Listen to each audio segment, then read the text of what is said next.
Hey everybody, it's Ron from Pick Dawgz, and this is Ron's Rundown. We're going to go over the MLB games scheduled for Wednesday, September 14th, 2022. Now, if you like what you see, make sure to give this video a big thumbs up and subscribe to our channel. And don't forget to put your baseball picks in the comment section below.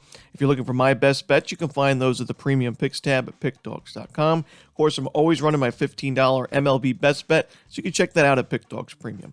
Alrighty, here we go. Here are the games for Wednesday, September 14th. First up, we see the Pittsburgh Pirates taking on the Cincinnati Reds. Romanelli, Contreras, and Nick Lodolo, a pair of young pitchers going at it in this one.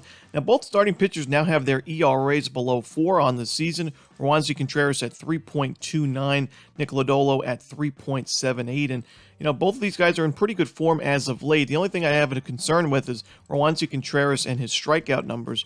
They've kind of been all over the place. In his last start, he only had 1 strikeout in 5 1/3 innings pitched. He did give up only one earned run against the Cardinals, and the Pirates won that game. But to me, he's a type of starting pitcher that needs to miss bats. I would say both of these starting pitchers are like that. They've had some issues with the home run ball and their control at times this season. Romanelli giving up 10 home runs in 79 innings pitched. Nick Lodolo, more of the control issues with the walks and hit batters, as he's hit plenty of batters this season. He's walked 30 batters in 81 innings pitched. But last start for Lodolo, 8 innings, 2 earned runs, and 11 strikeouts against the Brewers. Previous start to that one, 6 innings, no earned runs, 9 strikeouts against the Rockies. So Lodolo's in fantastic form. He pitches pretty well at Great American Ballpark, believe it or not. He's actually got a 2.57 ERA, even though Great American is a hitter-friendly ballpark. So I'm going to trust Nick Lodolo here just a little bit more than Contreras. I also like the Reds lineup and bullpen just a tad more also. So give me the Cincinnati Reds on the money line. Next up, we see the Cleveland Guardians hosting the Los Angeles Angels. Patrick Sandoval going for the Angels. No official starter for the Guardians quite yet, but it does look like on a few websites I'm seeing Cal Quantrill as the listed starter, and the Angels going with another lefty on the mound here, and not really a bad idea when you're facing the Guardians in the series, as the Guardians haven't really done much against lefties offensively this year, and in the last 30 days that's definitely the case, as they're ranked 29th in isolated power, and their team OPS numbers are also below the top 15 in the league. Now, this Guardians team does a really good job at not really striking out. They limit the strikeouts. They get on base via the walk, but their strikeout rate is a little bit higher against lefties, 21% compared to where we're seeing well below 20% against righties for most of the season. So I do think Patrick Sandoval has a pretty good matchup here. He's got a sub-3 ERA, having a really solid season for the Angels. And Mike Trout, red hot, one of the hotter hitters in baseball right now. I think the Angels team has some value on them in this game, so I'm going to take the 1.5 runs with the Angels as the road underdog. Next up, we see the Houston Astros taking on the Detroit Tigers. We're going to see Christian Javier and Joey Wentz as the projected starters. Joey Wentz being a left-handed pitcher, I don't love this matchup here for the Tigers, as their offense hasn't done much this season, and now you got a lefty facing the Astros. The Astros have really hit lefties very well this season. Joey Wentz hasn't had much work at the major league level this year, only 13 innings pitched. He has only given up 6 earned runs, so his ERA at 4.05, not too bad. On his last start, 6 2/3 innings, no earned runs, 5 strikeouts against the Royals. Very impressive stuff, but that's against the Kansas City Royals. We know the Astros lineup much stronger against lefties than the Royals are this year. They don't strike out much. They have the second lowest strikeout rate against lefties, 17.5% in the last month. Their team OPS and isolated power numbers against lefties overall this season have been very good. And the problem with backing the Tigers here, even though they've been pretty good as a home dog this season, their offense just doesn't do much. And you're facing a good starting pitcher in Christian Javier, 3.01 ERA on the season. His numbers on the road not as strong, but he's a guy that strikes out a ton of batters. We know the strikeout rate for the Tigers has been really high, especially in the last month or so. So I just can't get there with the Tigers in this one, even though Joey Wentz impressed in his last outing. Give me the Houston Astros laying the run line on the road. Next up, we see the Colorado Rockies taking on the Chicago White Sox. We're going to see the lefty Kyle Freeland taking on Dylan Cease on the other side for the White Sox. And I've mentioned quite a few times recently that the White Sox are starting to hit lefties the same way they did last season and the year before. Their strikeout rate, 12.9% in the last 30 days. It's the lowest by far in the league. Their team OPS, number 1, 947, and about 300 plate appearances in that month. They're number 2 in isolated power. So I really like the White Sox when they're facing a lefty. And Kyle Freeland, he's been pretty good on the road. He doesn't pitch very well at Coors Field like most Rocky starters do, but I still don't trust him in this game with the White Sox swinging so well against those lefties and Dylan Cease on the other side. We know the Rockies offense not doing much against right-handed pitching, especially away from Coors Field. Their numbers on the road against righties in the last month have been dreadful. The isolated power numbers are ranked dead last. Their team OPS numbers also ranked dead last. The strikeout percentage also the highest in the league away from home at 28.4% against righties. So Dylan Cease is in good form. His last start against the A's, he had a pretty good outing, but his control issues were a little bit evident. He wasn't the sharpest. He still had 9 strikeouts. He didn't give up a single earned run, so it couldn't have been that bad. But I was able to watch that game. He was off at times, but still, he's been Dylan Cease. He's been one of the better starters in the American League. I got to take him in this spot. I'm going to take the White Sox laying the run line. Next up, we see the Atlanta Braves take it on the San Francisco Giants. Charlie Morton and Carlos Rodon are your projected starters. And Charlie Morton this season, a 4.08 ERA, definitely having a better second half to the year than his first half. His road ERA is concerning, a 5.28 road ERA this season, coming off a road start against the Mariners where he gave up 4 earned runs and 3 homers. However, he's facing a Giants team that A, doesn't hit right-handed pitching very well in the last month or so, and B, he's pitching at a very pitcher-friendly ballpark in Oracle Park, where usually you don't get burned by the home run ball. The wind does keep the ball in the yard quite often. So I do think that this will be a successful start for Charlie Morton. On the other side, Carlos Rodon, he's having a good season as well, but he's facing a tough Braves lineup that does very well against left-handed pitching.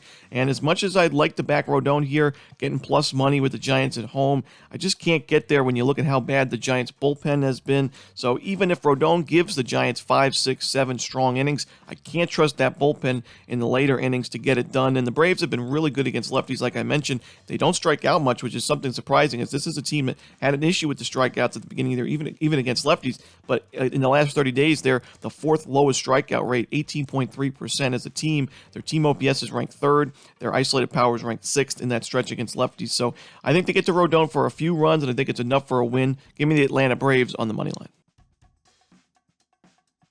Next up, we see the San Diego Padres taking on the Seattle Mariners. Mike Clevinger and Luis Castillo are the projected starters. Luis Castillo's last start wasn't his best. He gave up 6 total runs, but only 3 of those were earned, so his defense didn't really do him any favors. He did have 8 strikeouts in that game and only 5 2/3 innings, so still missing some bats, and I still like him overall. He's pitching pretty well with his new team, and I think he has a good outing here against a Padres lineup that doesn't hit the best against righties, at least in the last month or so. They've definitely hit lefties a lot better, and on the other side, Mike Clevinger, yet again, another start where he had under 5 strikeouts. That makes it 7 in a row, and to me, Clevinger needs to miss those bats to have success, and yet again, he struggled in his last game against the Dodgers, giving up 2 home runs and 4 earned runs. Now, the Padres did win that game in the end, but that was an extra innings. It wasn't due to Clevinger's start, and I don't really like him in this outing. Against the Mariners lineup that's been really good against righties, especially in the power department. Their isolated power is in the top, number 2 actually in the last 30 days, only second to the Los Angeles Dodgers. So we know the Dodgers got to Clevinger. I think the Mariners get to him as well. Give me the Seattle Mariners on the money line. In our next game, we see the Philadelphia Phillies taking on the Miami Marlins. Kyle Gibson and Edward Cabrera are your projected starters. We're starting to see Edward Cabrera get hit a little bit. We've seen in his last 3 starts giving up at least 1 home run and 4 home runs in that stretch. The strikeout numbers have kind of gone down a little bit for him. The walks are going up and the base hits as well. So he has faced some tough lineups in the last 3 starts, the Dodgers, the Braves, and the Mets. So we know three teams that can certainly hit righties, but he's also facing the Philadelphia Phillies in this game, another team with a well above 500 record and a pretty good offense. So I do think the Phillies will be able to get to him for a few runs, maybe a home run as well. But on the other side, believe it or not, I actually think the Marlins will be able to chip in offensively themselves. Even though they haven't done much against righties in the last 2 months, they still did a lot against Kyle Gibson in the last start that they faced him in. It was his last outing back on September 8th. Gibson went 5 innings, giving up 9 base hits and 4 earned runs, 2 home runs as well, only striking out 2 batters. And now in Gibson's last 2 starts, he's given up 3 home runs and 11 earned runs combined. So he's not in good form, and that was against the Marlins and the Giants, 2 teams that don't really hit righties very well. So, you don't like to see that going into this one. And Gibson hasn't pitched very well on the road, a 5.74 road ERA. I think this is going to be a higher scoring game. I think it's going to be a pretty close game. I lean towards the Phillies in the end. I think their bullpen will prevail if this is a tie game or a close game late, but I'm going to take the over in this Phillies-Marlins game.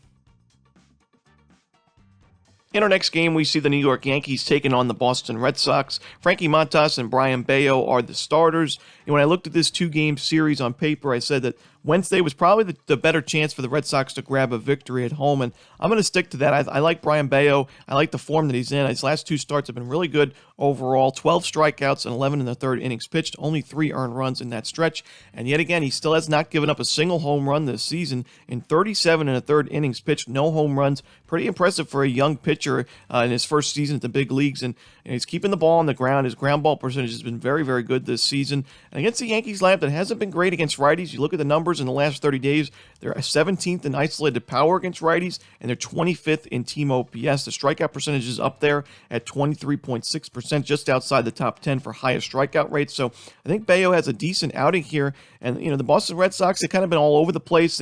At times, they look like they don't even want to compete on the field. At times, they're blowing out the Orioles at Camden Yards. But I think they're good enough here against Frankie Montas. The Red Sox team OPS is ranked 3rd in the league against righties in the last month. Isolated power numbers not as strong, but still quite up there. So I like the Boston Red Sox on the money line in this game. I think they steal a game on Wednesday. In our next game, we see the Baltimore Orioles taking on the Washington Nationals. We're going to see Tyler Wells and Patrick Corbin on the mound for this one. Now, I know it's not going to be the most popular play, but I'm going to take a shot here with the Washington Nationals plus the 1.5 runs on the run line. Patrick Corbin's last start was not good. There's no doubt about that. He went 6 2/3 innings, but he gave up 5 earned runs and 2 homers in that game. But that was against the Philadelphia Phillies lineup that's number 5 in team OPS against lefties in the last month. Now you're facing the Baltimore Orioles on the road, where we know the Orioles haven't been great on the road this season with their 32-37 record.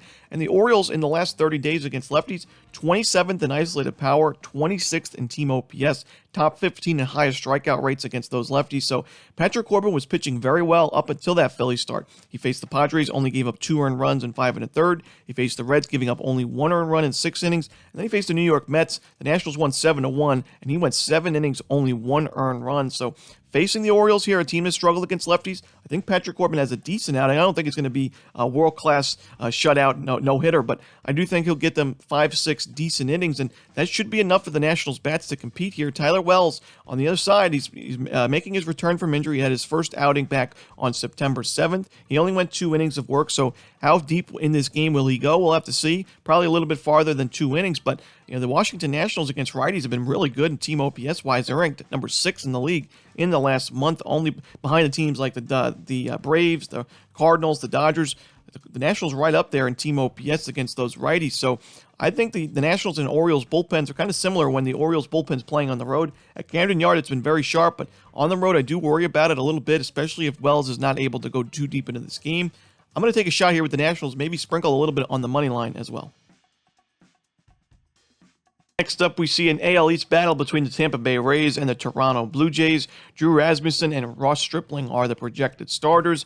Now, his last start, I thought Drew Rasmussen was in a little bit of trouble against the New York Yankees, as his numbers on the road weren't the greatest, but he proved me wrong. He went 6 innings, 10 strikeouts, no earned runs, no walks, no homers, of course, and that was a 4-2 Rays victory. He has just been a winner for the Rays as of late. They've won the last 6 of his starts, and I think they grab another W in this one. Even though Ross Stripling's been pretty good on the other side for the Blue Jays, got to give him credit, 3.03 ERA, even better numbers at home. I still don't think he's going to go too deep in this game. We usually see him about 5 to 6 innings at the most, and I think the Tampa Bay Rays have the edge in the bullpen, and I also think they have the edge in the offense as well, as they're ranked right now number 11 in team OPS against righties in the last month. Their power numbers haven't been too bad either. They don't really strike out as much against righties as they do lefties, and their walk percentage is pretty decent as well. So I'm going to take the shot here with the Tampa Bay Rays on the road. I'm going to take them on the money line.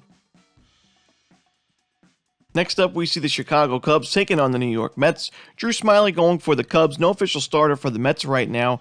And Drew Smyly's been having a pretty good year for the Cubs. Probably one of their best starting pitchers in the rotation this season. They've had some injuries. They've had some underperformers. But Smyly's been pretty consistent at 3.57 ERA. Coming off a great start against the Giants where he went 7 innings, no earned runs, and 8 strikeouts.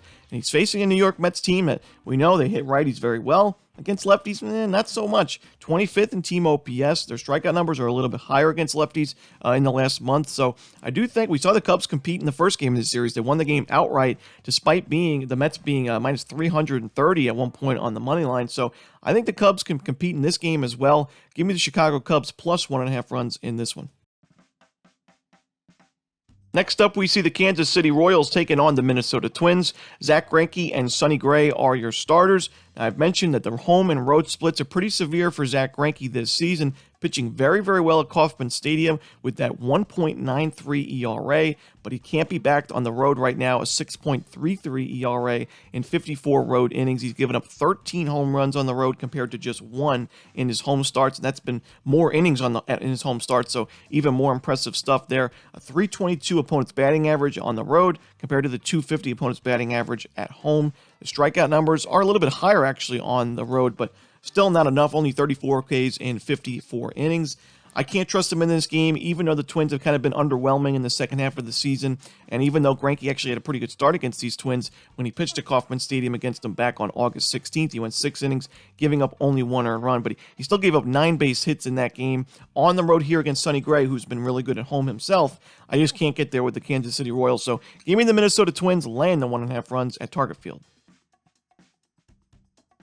Next up, we see one of the better games on the board in the Milwaukee Brewers taking on the St. Louis Cardinals. Corbin Burnes and Adam Wainwright. We saw the same exact pitching matchup not too long ago at Busch Stadium, and that was a Brewers victory. And I think the Brewers fighting for a playoff spot here. They're only a couple games out of the wild card. They need Corbin Burnes to be the Corbin Burnes of last year and the beginning of this season. And he was struggling for quite a bit. He gave up 5 earned to the Pirates, 5 earned to the Diamondbacks, giving up home runs, strikeout numbers kind of all over the place. But his last start, we saw the vintage or the classic Corbin Burnes. 8 innings, 1 earned run, and 14 strikeouts in that game in a 2-1 Brewers victory. And even though Burnes has struggled in a couple starts here and there, the Brewers have still won 5 of his last 6 starts overall. So just goes to show you that this Brewers bullpen pretty solid, and I do think it is the better bullpen in this particular game. Adam Wainwright's tough to beat at Busch Stadium. He's pitching very well at home this year, but I do think the Brewers will prevail in this game behind a strong start by Corbin Burnes. Give me the Milwaukee Brewers on the money line on the road, especially if we're going to be getting a good price like we are. In our next game, we see the Oakland Athletics taking on the Texas Rangers. J.P. Sears going for the A's and Dane Dunning for the Rangers. Now, I watched Dane Dunning's last start against the A's back on August 18th. It was a 10-3 final score in favor of the Rangers, and Dunning went 6 innings. He only gave up 2 earned runs, but the start was a little misleading. He still walked 3 batters. He gave up a home run in that game. The Oakland A's are starting to pick him up as the start continued, and I do think they'll be able to get to him for a few runs in this one as well. On the other side, I don't trust a lefty when they're facing the Rangers at home. The Rangers' numbers against lefties in the last 30 days overall have been very good, but especially when they're playing at Globe Life Field. And J.P. Sears coming off his worst start of the season, 2 innings, 8 base hits, 6 earned runs, and 3 home runs in that game. We're starting to see him regress. I don't like him in this one. So give me the over, especially when you have 2 pretty weak bullpens. Give me the over in this Rangers Athletics matchup. Next up, we see the Arizona Diamondbacks taking on the Los Angeles Dodgers. This is going to be your final game of the night. And we're going to see Zach Davies going for the Diamondbacks. No official starter for the Dodgers right now. I am seeing Dustin May listed on a few websites, so he could very well be the guy that goes here for LA. But, Zach Davies' last start wasn't a good one. He gave up 6 earned runs, gave up 3 home runs, and that was at Coors Field, so a hitter-friendly ballpark. Davies hasn't really had a lot of success at Coors Field in his career, but now you're facing the Los Angeles Dodgers, a team that's crushed righties all season long. They're number 1 in isolated power. They're number 1 in team OPS in the last 30 days, one of the higher walk rates, pretty low strikeout rate. I just can't get there with Davies and the Diamondbacks, even though I would love to take them on the run line where they've been very profitable this year. The Diamondbacks bullpen just not good enough, even though the Diamondbacks may be facing a righty, and we know the Arizona has hit righties pretty well the last month.